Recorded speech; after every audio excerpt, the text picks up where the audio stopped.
Vi ia le atua le tama. Vi ia le atua le alo, vi ia le atua le anganga pa ia. Osana, osana, osana, osana.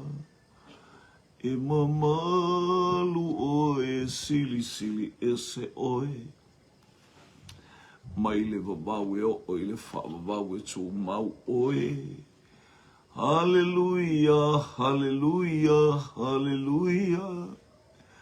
Mai le vavau i le whaavavau e tū mau oe. E o le papa, e le malu e lue. No olo maualunga o te sao ai. Mai le malosi o le itamai. Lo uanganga Fa'amanu mafa'afetai o le atua o le vavau na te o mau oe si ia e lo u leo ma'alanga Elelei, elelei, oe, alolu e mea uma, amoa silafia, e ia o umanatu, e atua le maunga, le atua le vanu, mua mua pea. Olo lelei, lelei mea uma. Lo uanganga, fa'amanu mafa'afetai. O le atua, o le vavau, na te o mau oe, si ia e lo u leo, ma'alanga,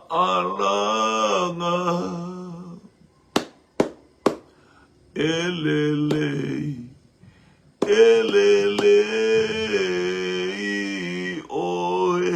Hallelujah. Hallelujah. Hallelujah, Lord. Fane ene eina oe. Sili sili ese oe. Le atua le tama, le atua le alo, le atua le nganga pa ia. Glory, glory, hallelujah. Glory, glory, hallelujah. Oh, mamalu, oe. Sili, sili, ese, oe. O fofongia, oe, yeovae. Fai vavenga, oe, lo watua, malo utupu. Toa tuli tuli vai uma e tau tau e laulau whaiva o tai ta i o malo i ifo to ele i a te oi o tupu mali le poto le malosi hallelujah le mau o i toa tuli atu i a te oi hallelujah wa o ia mea uma o mea na whaia i o lava au le poto ma le ata mai le mau oa ma le tamau a inga le malosi mea uma o yo wa o yo fo ia te oe le vi inga. Tasi mai ele nei tai ao o kalame alau whanau, tutu lima le afi. Matau whasoa ila upuanganga pa ia fio mai whalau tele. I loto mamanatu o utangata fo ili vi inga ia te oe whafta Yesu. Amen. Ia whatalo para suafa manu malo Yesu geriso lo tato wale imano tato whaola ili nei lava tai au. Malei fumaia ala i whangunga le leile ainga o le whatuatua. Whatalo whaia te oe suafa manu malo Yesu geriso ai maua istos teimi le tato whasoa. Ia whai whamanu yanga ia te oe al teimi e te ana whai mei e le tai au. Ie le manuia o le atua i le pa i le atua i whamanu yanga le atua. I umea uma i lona vi. Inga o le tusi tato whai tau e nei tai au. Hallelujah lo manuia le tau i Samoa nei. Hallelujah le ele anga le lei o le atua. Le i malama ia o lo whalongoina le tau sangi mai o manu fele lei o moa ia o. Ia le atua o se au taua ia te i tatou. Hallelujah. Ia le vivi o le moa. Vi i le maile. Hallelujah. Fita ngisi mai pe ama manu ese o lai whai la tau vi inga. Ia le moe a le. Hallelujah. Le pale ali o ngā lue ngā le atua. Upole atua mai tusi e perulom ta upeono ta tau o tu iai. Hallelujah. Ia tu mau le whatuatua awa e whaamaoni le atua. E whaamaoni a le atua e wha le tonu i tāua. Awa tau. Ami o tonu ina i tāua. Ona o le toto i Yesu Keriso. Ia lane li tai ao. Mta upe ono. Le melea ina tātou tu ua ia o mata upu ana. O mata upu mua Keriso. A ia tātou whao o atu i le whao la tanga. Aua le toe tu wina i lalo le whaavai o le salamo. I ngā luenga e oti ai. Ma le whaatu. Male whaatu atua i le atua. Tātou tu i lalo, tātou tu i lalo. Tātou tu ua ia o mata upu mua Keriso. O mata upu mua Keriso o le ata. O le ata le tala noa nga ili whianga inga tuai. Mata upu umana na whaia Keriso langa o Keriso na ea nga ima iai na. Na o le whaitau ai le langona. A le whamai tātou whao o le meta o le salamo. A ia tātou whao atu i le wha ato atoanga. Aua le toe tu wina i lalo le whaavai o le salamo. Te ilo le salamo o le ata o le loto maulalo o lo salamo. O lo fuli atoa. Nena e whaasanga i le leanga fuli atoa u i ailo upapatu. Hallelujah. Tu ua. Tu ua lo nuu matangata o lo nuu. Mea sa e ola i ngā ngu whapaupau. Mana ngā ngu ola ifo i tu pua tala nā le tua ia apelo ama. Tu ua. Ai alu i le nuu. Ku ule nuu. Whaasanga i le nuu fau. Ele i taua mai fo ele ingoa le nuu. Nā lo whaasanga ana alu leo vai. Eo te taua tua le awala i te aluai. O le nuu e tawhi ai le sua susu male meni. Mai whao le whaato atoanga o lo tātou salamo. Tu ua mata uputuai a Keriso. O ola le tūla fono atala noala i mata uputuai. O le ola le tūla fono. Hallelujah. O ola tangata e te le ola i se tūla fono. E te ola. Hallelujah. I le saolo tonga i le salamo e ala i a Keriso i Yesu. Wa e salamo. Wa e fo ima i a Keriso sa tātou lote le lalolangi. Na mea o ona ma mea pala mea sa eso i fuam o wolai. Fo ima i a Keriso o le fa fo wina le maftanga fa ato atoa ina le maftanga male atua. E ala i le loto salamo. We have to repent before Christ, before Jesus, our Savior and our Lord. Whaawau leo ta maftanga ia vi ia sua falau tele loto mamawalunga o tātou tu. Hallelujah. Mai, hallelujah. Awal tu wa ila le fa vai o le salamo inga luenga e oti ai ma le fa tua ile atua na luenga le atu la fono sa oti ai ele ta ua mi o tonu ina o ile tu la fono. Hallelujah. Lord does not give you righteousness.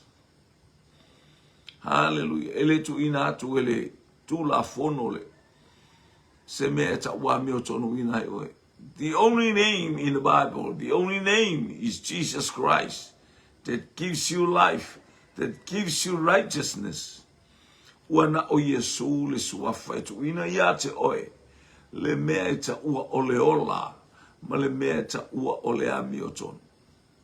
Te salamo I loa tua, ona o ta ua ta ngata, sa tate ta utino I o ta ngutu. Ole la ngona na mai to tonu o tato uloto. Ua tātou tau tino ai ma whape atu Yesu e oa ule tangata angasala. Tele tangata mai atu nu mau mātu nu I whawha atu nu te tele o le laholangi. Middle East. Lale ua toe o mai. Lale ua ngai mai langa o le fina. Ngalo leo le atua I ufoi ina whaola ina o I lato uma. E vala au I le suafa o Yesu Kerisu. Lale ua foi mai. Lale ua ngai mai. Hallelujah. Praise God. Tangata ina walato wa whamanuia I lato mo lato I loa malita ele o lato Lord Jesus Christ is the Lord and a Savior.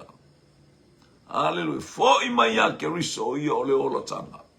O ia ole ali I male faola. O le tino le mafau. Ai sili o tato wang Samoa. O le atunu utu matafanga o le atunu o whamanuianga.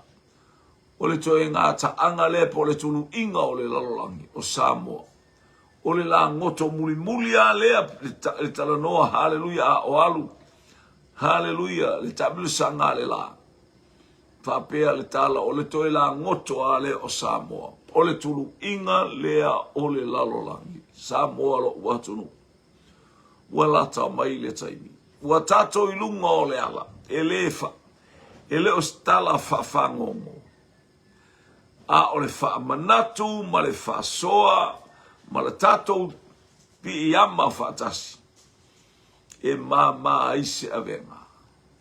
Hallelujah. Po le ale wa atele, a o ina tutu whaatasi tangata uma le whautasi e fia e se lau futu le umi, na ana pipi I whaatasi a le whanau a le o au manga lunga le wa, pi whaatasi mā sebe.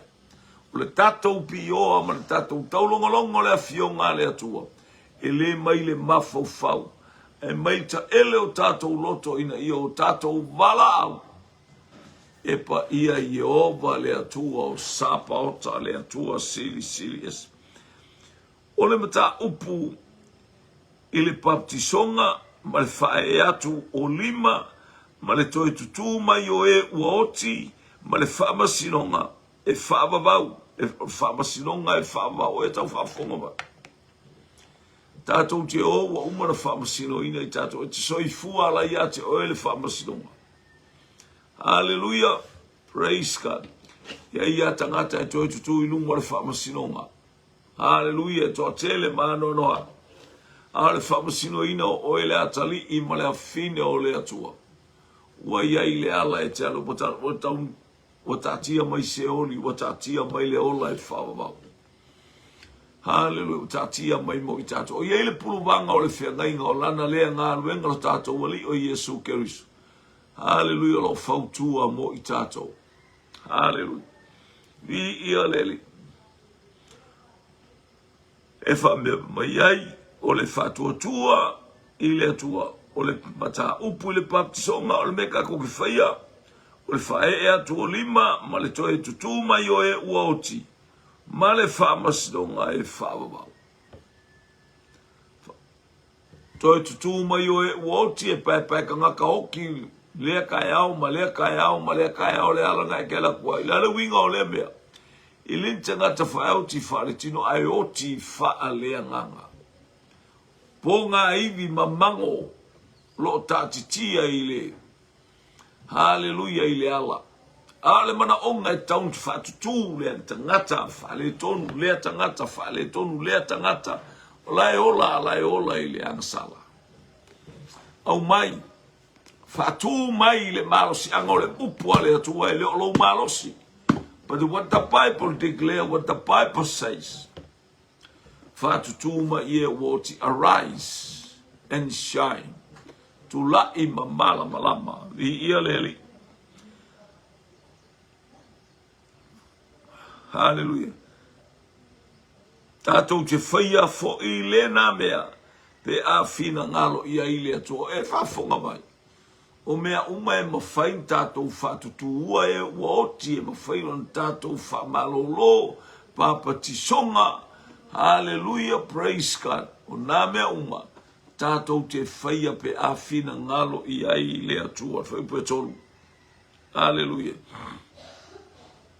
Ai sila fia ele atu ke fiu e fa kur ka maka ala ke lo ku ola e tango e fa tur tanga tana e tele tu lumana onga le ole atu ya fa tur tanga ta oil tanga ta lo tu we are tanga ta la a carrier of the fire, carrier of the presence of God.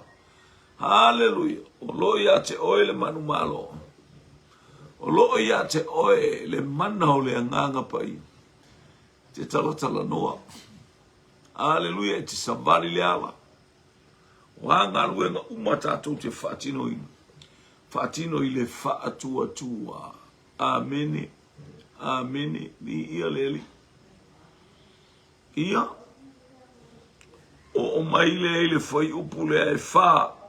A waile mawhaia ia te tatou e na mua I wha mawhana whanaina. Na latou tofo a wae le mawhaia ia te I latou e na mua I wha mawhana whanaina. Na latou tofo foi I le mea foa I fua mai I le langi ma ua wha tofu sia I le anganga pa ia. O e ua tofu foi I le upule leia le atua male mana o le ola atali ma ua pa u I latou ele mawhai ona toe whaafowina o I latou ina ia salamo ina ua toe whaasata roina e I latou lava le alo le atua ma wha ino sia ina o ia I luma o tangata ele maale no whatua e nei ele mwhaia tangata na whaolaina e batua whaapea olaina ele mwhaina e tala no tangata ola tangata na ngai ke oki ele mwhain tatou whaia stala inga whaapea tatou te whaia le tala inga I lunga le whaamamaina o le tatou ana o le tatou mi ngao o le tatou walofa o le ono sai loto whaamangalo whatever. So se mea mātango fia o na vi ia I suafo lo tatou tama. Hallelujah. O tatou la ie tau whatino a ele mawhai e se tangata. Na ia talia Yesu ala lewa to e whapio pio ele o langa. Te wafonga mai. O e ua tofo foi I le upule lei. Ale atua malemana. O le ola atali. Ma ua pa u I latou ele mawhaia ona toe whaafowina. O I latou ina ia salamo. Lale o kakia kwa mkakia ele salamo. Ma nei alo fo I ma ia salamo I lo tali tonu. O Yesu Keriso o le li I male faolo. Tele tangata ua pala lasi. Ua baba ai I le matautia. Sa baba ai sa inu I whamaluanga o le faolo tanga. Alele wato e setu atu lua. Alele wato e whapea atu. Famailo tusfai ua ina ua to e whasata roina e I latou lama le alo le atua mai le kau ke whasakalo. Mai o tatou mea ia whaile tatou te whasata roa I le alo le atua. Talo whahaua I marita Crichton le tina tatalo, whaftai tatalo mai, lofa tele mo oil tina male ainga ato.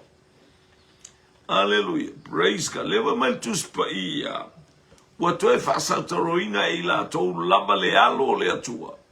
Ma wha ino sia ina o ia I luma o tangata. Kara wa mereka malinga. La unga fo le upere e la lelinga. Kuku mai fo ima pese mai o ale fo ua ese fa sasa la paleola. O lo fa sa tauro ina nau ke riso. Hallelujah. Ma fa ino sia ina o ia i luma o tangana. Kusa weka ua kuone le aio se fa ola tanga ia ke riso. Pe ata ui me se, pe ata ui me leanga. Nga oi ma le fa o mea, muni lua ma le fa pena. Wata fa sa tauro ke riso. Ia le ali. Pe pelo mea umalama tātou te whaia. E le tu sai. Male fina ngalo lo tātou matai o le langi. Ua tātou tu e whasa tauro ke riso i lunga o le laa. Awa o le ele. E inu i le ua e pa uso o iai. Matutupu wai fua e ao ngā ia i lātou o e ngā lulue iai. Ua maua le manuia mai le atua. Tala noa i le ele pa uso o ia i le ua o le upua le atua ma le nganga pa ia e whainu mea i tātou lima su lima tusia Isaia. Hallelujah e pei o le uang o pei o le kiona e palasi i le ele. Tupu mai ai le fua le lei. Hallelujah. E ola i tangata i le upua le atua. O le upua le atua e manuia le mea alu iai. E manuia le na te talia. E le fo i fua mai le ngalu e ngā le atua ma le upua le atua. Hallelujah. E le fo i fua mai. E awha i e fo i fua mai. E fo i fua mai ia te oe. Ia te oe, ia te au. Tangata le ana ma le mingau. Hallelujah. A o i lato uma o e inu ai. Hallelujah. Le palasi ato le upua le ato ma le whamuianga le anganga pa ia. E tu la i mai mawa aia le manuia. Hallelujah. E le whamatala ina i se au. Tupu le ola fau. Hallelujah. Ia le ali. Praise. Fa manuia mai le atua ia te ila atou mai tātou. Alleluia. A ole mea tutupu mai aila au tuitui ma anoso. Fa afonga. O lo uolanga le ma lo uolanga matangale lo tupu mai ole la au tuitui ma le anoso. Wala foa ina lea. Wala talata foi ina fetuu ila atou ina o fetuu ina. O lona i unga ia susunu ina. Taunu unga nā o le meo le anoso male. E le fia fai aise e mana ia lalo i le palapala e tau mawhaila e bele mai le vaona. Bele mai ave susunu i le afi. Langa e matu tu ia e la bea i tangata. Tutupu ai anoso le ata o lowo langa e matu tu ia i tangata. E a whaina i le tangata i o tala. Hallelujah, ele ngata ina i le tala ai me pe onga kukongu ai se alanga ole ua le ngata na e tatia i totonu ia te oe. Hallelujah, wa ele mfaina tuli le ngata wa faima me tu wa ile alofi o wae mo tato wae wa uma na fatatia ele atua. Aya wa faina oe wa faina au. Hallelujah, ia ono le tato le matala wa talo fatu. Hallelujah, Marita Crichton, ilanga tawale vatalofatu ile fatua ya ana sepele. Hallelujah, talofa. Vi ia leli ala fotele atu faifi au. Anga lei atua ile neita ya fa tai Marita Crichton mul fatalofa. Hallelujah. Fa tai foi tatalo vi ia leli. Bi ole tau je talano atu ile mata upuleo e Peru. Hallelujah. Ile mea leanga tate toe o iai mata fulitua, iai mata toe fo iai. Ua le aise salamo, aua fefete lo salamo. Langa ilo se salamo na e salamo, man tatono wa salamo i tala tangata. Oni upu fa e te ale wa salamo, ai ke lo malama ele mele ki salamo. Hallelujah, salamo le me sautotonu, la ngona i le loto. Believe in your heart you are a sinful man. I'm a sinful person. Believe talitonu ile loto. Overflow mai loa ile ngutu. Tautino ile ngutu. Oa ule tangata sala. Talitonu ile loto. Tautino ile ngutu. Ofiu ole tangata sala. Mala malamba ili salamo. Ai a fai o tato e fa sa taulo ke risolo no o tato e fo ile o langa tuai. Fetua e tal no mai ile fianga inga tuai, le o le fianga inga tuai ele o se fa. Hallelujah na tusi o no se mea o ina I tato o tangata umana palalasi ai. Au wala I te toe palasi au toe faia ina. A o oe o le tangata manu malo wa o ina ile a fionga le atu. Be a man of God. Be strong. Hallelujah. Courageous. Hallelujah. Ia tātou loto. Te tele ma tātou malolosi. Ile atua malonoma. Hallelujah. Le fatu sama iei. O le ele pa u iei le ua. Io le atau I tātou. A inu ile nganga pa ia. Falongo ile upua le atua. Tala noa ma iei. Faife au. Fa malosi ai I tātou uma. Hallelujah. Tātou te loto te tele. Tupu mai ai le fua e au ngā. Ia te ila tau oe ngā lulue. Ia o e wha manguia oe ka ngā lue.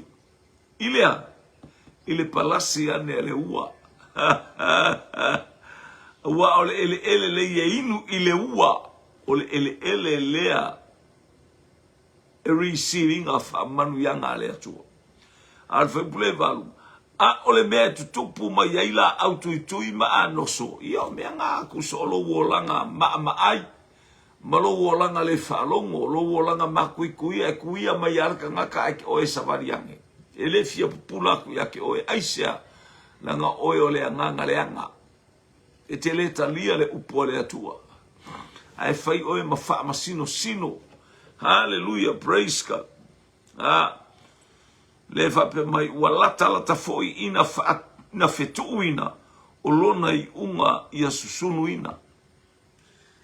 Ia, ele ngata ina fetu a e susunu ina e tipi mai pe se I mai ave tongi le afi. Iwa, a o tole au pele.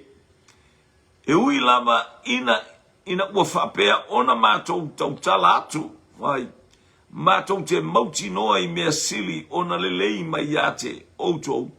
O mea foi ua iai le ola. O leo tala no atu le mata upo e peru e ono. A le ua le fai upo e iwa. To e whaafonga mai fai se fulu. A le fai upo e iwa. A o tau le au pele. E ui lama ina ua whapea ona mātou tau tala atu ai. Mātou te mauti noa I mea sili ona le lei. Mai a te outou o mea foi ua iai le ola. Newa ilo le apostolo. O le tusi lea, o le tusi ia te hauai, o le tusi na tusi e Paulo. Ia e tele a e se senga o tangata a o le o tfatiso. O le tusi ale e peru fale nganga. E apoa I maia I le ese. Hallelujah. O le taimi o le fea ngainga tuai. Hallelujah. O faitaulanga ma angelu ma mose o ai ilato uma e sili a keriso. Yeah. Le e tala noa mai ai le e peru wha le nganga ia tato o mai le tamalo o Paulo le tala noa mai ai ia tau ia o le tala noa mai. Hallelujah.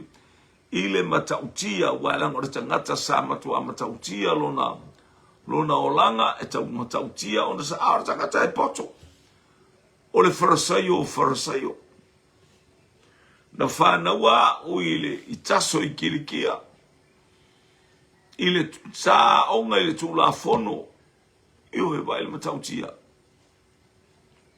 talo fa aita se wao vi ile le taiao fa manu atu le tua ile ngai mai o se tato wainga praise God a o tau au pele e ui lava ina ua whapea ona mātou tau talatu wai mātou te mauti noa I mea sili ona le leima ia te outou o mea foi ua iai le ola. O mea ua iai le ola, le tano I le ola. Tano I mea le lei. Talanoi le lei o le atua. Praise God. Hallelujah, le to e whaafautua mai ele apostolo mo to e talanoa mai ele apostolo. Ina ia atili ai ona whaamalosia o i tātou. Ia le ali. Awa ole ami elea, awa elea mi o tonu le, awa elea mi o le tonu le atua. Na te le whaangalo ngalo ina, la o tō ngā luenga, male whaamalosi, ile alofa wa outou faali mai ai ilona tuafa awana outou au auna ile au paia ile olo outou au auna iai ole atua amiotonu ele fa pe o atua ele amiotonu amiotonu le atua ele ai fo isi alu le langina ole tangata amiotonu wa Alewa iloa o tātou o tangata mi o le tonu. O laua mi o tonu. E pisi e pei o le ia o le ma. Hallelujah. Leu tātou wae. Ai tasi se ua o tālofa. Tālofa lava vi ia lele.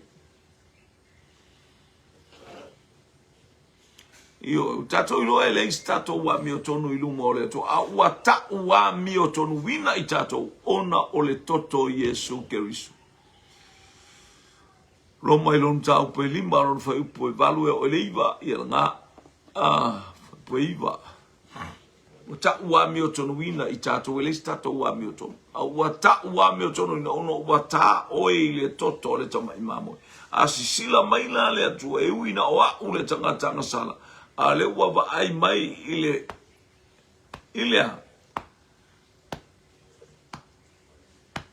baba ai mai ile tangata o ta ina ile toto le wa fa mau fa ai longa ina ile toto le ma mo o Yesu Kerisu. Hallelujah. Ole tangata wana talia Kerisu.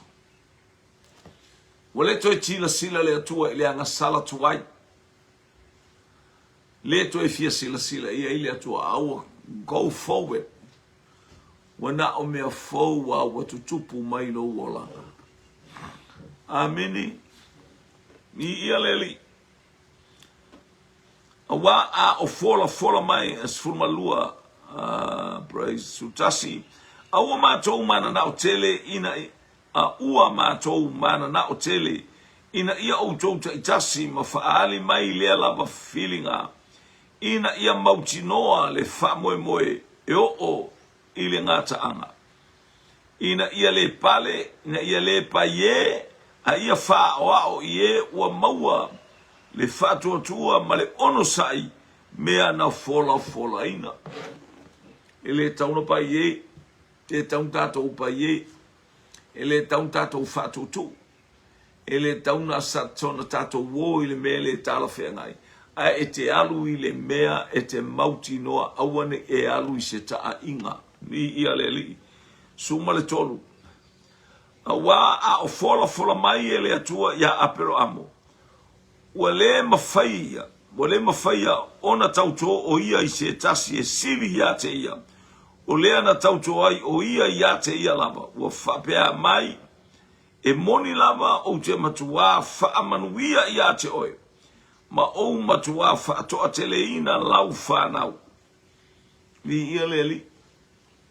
Ele tauto le atua i se stangata waile, i se stangata i lunga atua le atua. Aina tauto lava ia te ia. Ma ia fusia nei tautonga. Pei ona whaia ia Abraham. Hallelujah, praise God. Awa a o fola mai ele atua ia Abraham. Ua le mawhaia ona tauto o ia i se tasi. E sili ia te ia. O lea na tauto ai o ia te ia lava. Ua whapea mai. E moni lava o te matua whaamanuia ia te oe ma o matua whaatoa teleina lau whanau. Mana ole atu e whanau mai whamaoni tonu o le tangata.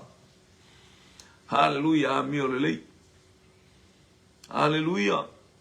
E whanau mai tu tonu o le. O le tangata ami o le lei le whamunianga le atua. Pe on whaatu ia Abraham o te matua wha manuia. Manuia Abraham, manuia le atali e toa tasi o Abraham, manuia tangata tupu mai was furulua tamaiti ya Yakopo, lele wa tupu mai ele whanaunga Israelu, leo o tātou tilu wa whaalau teleina, wa ino sia e tangata ona ole atua. O lale ingo le kakayake ona ole atua, awe te popole.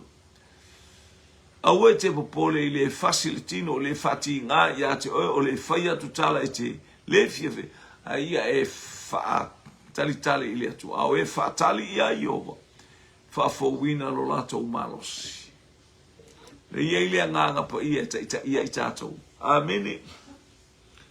Praise God. Na ono sa ilava o ia ona maua lea e ia o le mea na folo ina le tano ia Abraham ono sa